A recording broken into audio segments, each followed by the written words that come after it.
Hello, my dear friends. I'm Dr. Wasim I Khan, Associate Professor, Sri Shivaji Law College, Parbhani, Maharashtra, India. So, in today's lecture, we will discuss a new topic, that is facts which need not be proved. Section 51 to 53 of Bharatiya Sakshya Adhiniyam we will discuss in this particular lecture. So, उससे पहले मेरी आपसे request है कि अभी तक अगर मेरे चैनल को आपने सब्सक्राइब नहीं किया है तो चैनल को सब्सक्राइब ज़रूर से कर लीजिएगा, ताकि जब भी मैं कभी नया वीडियो अपलोड करूं तो उसका नोटिफिकेशन आप तक पहुंचे। और उसके लिए ज़रूर बेल नोटिफिकेशन को भी आप प्रेस कीजिए। मैं ऐसे ही इस सारा BSA भारतीय साक्ष्य अधिनियम को कवर करने की कोशिश करूंगा और उसके बाद BNSS और BNS दोनों को भी कवर करने की मैं कोशिश करने वाला हूं ये खत्म होने के बाद। तो चलिए हम स्टार्ट करते हैं facts which need not be proved, section 51 to section 53. So there is an introduction of this particular topic. In a civil and criminal cases, certain facts are relevant. That is, evidence may be given of such facts provided they must consistent with fact in issue or relevant fact. So it is a general rule. Whenever any person wants to produce any evidence, that evidence must have a connection with the fact in issue or relevant fact. If you want to prove any fact, that fact must have a consistency with fact in issue और relevant fact. तो civil case रहने दो या criminal cases रहने दो, हम वही cases वही फैक्ट का रेफरेंस केस में दे सकते हैं जिसका फैक्ट इन इशू या रेलिवेंट फैक्ट से कोई लेना देना है। और हमको ये भी पता है, जनरल रूल ये है कि the person who produce a certain evidence, the burden of proof lies on that person to prove. Suppose if I am showing before the court of law so and so fact exists, then it is my responsibility to prove that fact is in existence. तो मेरी responsibility रहेगी कि वो fact exist करता है, ये burden of proof मुझ पर होता है, ये जनरल रूल है। But there are certain facts which are relevant, but it is not necessary to give evidence of those facts. But there are certain circumstances in which there are certain facts which are relevant, but it is not necessary to give evidence of those facts. But कुछ facts ऐसे होते हैं जो relevant तो है लेकिन उससे related कोई एविडेंस देने की जरूरत होती नहीं है, वो फैक्ट्स को प्रूव करने की जरूरत होती नहीं है, तो वही फैक्ट है नीड नॉट बी प्रूव्ड में आएंगे। The general rule of law is that all fact in issue and relevant fact must be proved by evidence, either oral or documentary. General rule यही है कि whatever it may be the fact, that fact must be proved either by oral evidence or documentary evidence. तो कोई भी fact रहने दो, वो fact एक तो ओरल एविडेंस के जरिए प्रूव करना पड़ेगा या डॉक्यूमेंट्री एविडेंस के जरिए प्रूव करना पड़ेगा। अगर मुझे कोर्ट के सामने कोई फैक्ट अगर लेकर आना है तो वो फैक्ट प्रूव करने की रिस्पॉन्सिबिलिटी मेरे ऊपर रहती है, चाहे मैं ओरल एविडेंस से वो फैक्ट को प्रूव क्यों करूं या डॉक्यूमेंट्री एविडेंस से प्रूव करूं, ये जनरल रूल है। But section 51 to 53 of Bharatiya Sakshya Adhiniyam are the exception to the general rule. यहाँ by mistake Indian Evidence Act है, तो भारतीय साक्ष्य अधिनियम ये क्या है, exception to the general rule है। सो सेक्शन 51 to 53 जो भारतीय साक्ष्य अधिनियम का है वो जनरल रूल को एक्सेप्शन है, मतलब कुछ फैक्ट को प्रूव करने की जरूरत नहीं होती है। सो सेक्शन 53 हम सबसे पहले डिस्कस करेंगे। Facts judicially noticeable need not be proved. ऐसे फैक्ट्स जो कोर्ट खुद जुडिशियल नोटिस उसकी ले सकता है, वो फैक्ट को प्रूव करने की जरूरत नहीं है। No fact of which the court will take a judicial notice need be proved. Any fact which the court may take into consideration, the court will take the judicial notice of that fact, need not be proved. ऐसे fact जिसकी court judicial notice लेगा उसको prove करने की जरूरत नहीं है। Thus, if the court is bound to take notice of any particular fact, the parties are free from proving the same. Suppose if the court is bound to take a notice of any particular fact, then the parties who is producing that fact need and free from the liability to prove that fact. तो अगर ऐसा fact है जिसका court को binding है court पे कि वो उसकी जुडिशियल नोटिस ले, तो वो फैक्ट को प्रूव करने के लिए पार्टी पे कोई बाउंडिंग नहीं होती है, पार्टी फ्री हो जाती है, वो फैक्ट प्रूव करने की उसको जरूरत नहीं होती है। देखिए, Jayshankar Prasad versus state of Bihar, AIR 1993 का केस है ये। देखिए, judicial notice of fact that many blind person have acquired great academic distinction can be taken by the court।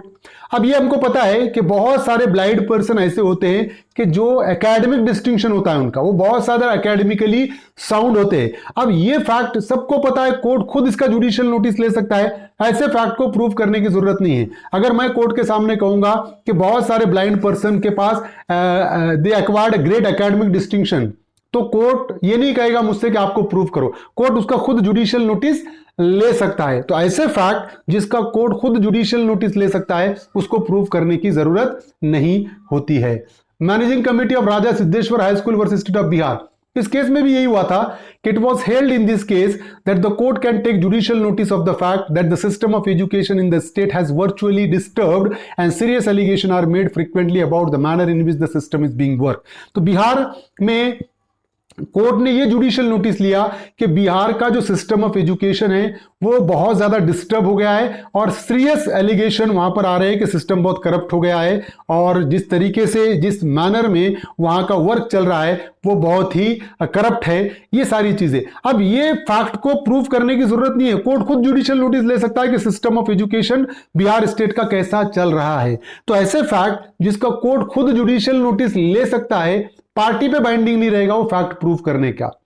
Section 52 देखिए अब क्या है, facts of which court must take a judicial notice. ऐसे fact होते हैं जिसका कोर्ट को खुद जुडिशियल नोटिस लेना ही पड़ेगा।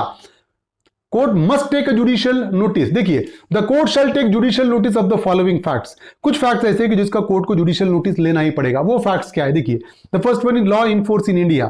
तो जितने भी लॉ है जो इंडिया में इनफोर्स है, जितने भी इनैक्टमेंट है, law passed by the legislature है, the court must take a judicial notice of that fact. कि अगर कोई लॉ है तो वो लॉ अगर मैं बोल रहा हूं according to the provision of so and so law, ऐसा ऐसा है कि ये प्रोविजन के हिसाब से ऐसा ऐसा है, कोर्ट मुझे ये नहीं कहेगा कि you have to prove that that provision exist. Court ये नहीं कहेगा कि वो आपको प्रूव करना पड़ेगा कि ऐसा कोई प्रोविजन है, क्योंकि court must take a judicial notice of laws in force in India. जो लॉज इंडिया में इन फोर्स है उसका कोर्ट को जुडिशियल नोटिस लेना पड़ेगा, ऐसे लॉ को प्रूव करने की जरूरत नहीं होती है। Act pass by the parliament of UK, UK में पास होने वाले जो एक्ट है उसका भी कोर्ट जुडिशियल नोटिस लेगा, प्रूव करने की जरूरत नहीं है। Parliament proceeding of UK in India, India के पार्लियामेंट प्रोसीडिंग या यूके की पार्लियामेंट प्रोसीडिंग, जो पार्लियामेंट का सेशन होता है उसकी जो प्रोसीडिंग होती है, अगर मैं कोर्ट में ये कहूंगा कि पार्लियामेंट प्रोसीडिंग के ये प्रोविजन के हिसाब से ऐसा ऐसा है, तो कोर्ट को उसका जुडिशियल नोटिस लेना पड़ेगा। कोर्ट मुझे बोलेगा नहीं कि आपको ये प्रूव करना पड़ेगा, court must take a judicial notice of that fact. Articles of war for the Indian army, navy और एयरफोर्स, जो आर्टिकल्स ऑफ वॉर होते हैं इंडियन आर्मी या नेवी या एयरफोर्स के, इसका भी कोर्ट को जुडिशियल नोटिस लेना पड़ेगा। Seal of English code and Indian code, Indian code का सील या इंग्लिश कोड का सील, कोर्ट ये नहीं बोलेगा कि ये कोर्ट का ये सील है आप प्रूव करो, कोर्ट को खुद को जुडिशियल नोटिस लेना पड़ेगा किस कोर्ट का वो सील है। Name, title and signature of any office, एक आधे ऑफिस का नाम क्या है, उसका टाइटल क्या है और उस ऑफिसर की सिग्नेचर क्या है, ये पार्टी को प्रूव करने की जरूरत नहीं है, ये कोर्ट खुद जुडिशियल नोटिस लेगा उसका।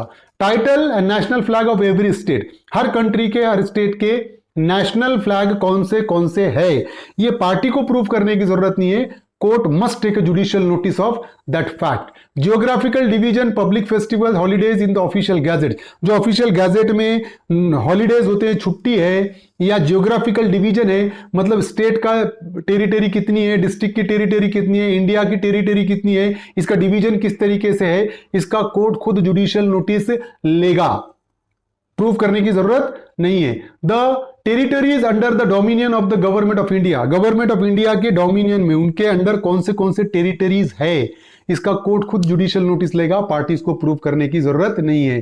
सो in all these cases and also on all matters of public history, literature, science और art, the court may resort for its aid to appropriate books और डॉक्यूमेंट्स ऑफ रेफरेंस। तो अगर public history से related है, literature से related है, science और art से रिलेटेड है, तो कोर्ट क्या करेगा, कोर्ट खुद जुडिशियल नोटिस लेगा एक अप्रोप्रिएट बुक्स या उसका डॉक्यूमेंट का रेफरेंस लेके, पार्टी को प्रूव करने की जरूरत नहीं है। If the court is called upon by any person to take a judicial notice of a fact, it may refuse to do so unless and until such person produce any such book or document as it may consider necessary to enable it to do so। अगर मैं कह रहा हूं कि ये book के ये reference के हिसाब से, ये एक्ट के ये रेफरेंस के हिसाब से, ये एक्ट के ये प्रोविजन ऐसा ऐसा है, तो कोर्ट उसका जुडिशियल नोटिस लेगा, लेकिन कोर्ट मुझे प्रूव करने का नहीं बोलेगा। लेकिन कोर्ट मुझे इतना कह सकता है कि उस एक्ट का बुक मेरे सामने लाओ। कोर्ट के सामने हम सिर्फ बुक पेश करेंगे और कोर्ट खुद उसका जुडिशियल नोटिस लेगा। अगर हम बुक नहीं कोर्ट के सामने लेकर आएंगे तो कोर्ट रिफ्यूज कर सकता है जुडिशियल नोटिस लेने से। यह बात ध्यान में रखिए। सेक्शन 52 ये था। अब सेक्शन 53 क्या है देखिए, facts admitted need not be proved. No fact need be proved in any proceeding which the parties thereto or their agents agree to admit at the hearing। अगर हियरिंग में अगर पार्टी ने खुद ने एडमिट कर दिया एक आधा फैक्ट, वो फैक्ट जो एडमिटेड है, जो एक्नॉलेज कर लिया पार्टी ने, अब उसको वापस से प्रूव करने की जरूरत नहीं है। पार्टी एग्री हो गए कि मुझे, हाँ ये फैक्ट मुझे मंजूर है, ये एडमिशन है मेरा, तो उसको वापस से प्रूव करने की जरूरत नहीं होगी। और which before the hearing they agree to admit by any writing under this hand, या बिफोर हियरिंग उन्होंने राइटिंग में एडमिट कर दिया एक आधे फैक्ट, जो फैक्ट को एडमिट किया हुआ है उसको वापस से प्रूव करने की जरूरत नहीं होगी। That fact need not be proved. और which by any rule of pleading in force at the time they are deemed to have admitted by their pleadings. Pleadings में ही बहुत सी सारी WH जब होता है रिटन स्टेटमेंट, रिटन स्टेटमेंट ही बोलता है पारा नंबर 4 इज एडमिटेड। अब पारा नंबर 4 एडमिट कर लिया सामने वाले पार्टी ने, तो वो पैरा नंबर 4 को वापस से प्रूव करने की जरूरत नहीं होती है, because the opposite party has already admitted that para.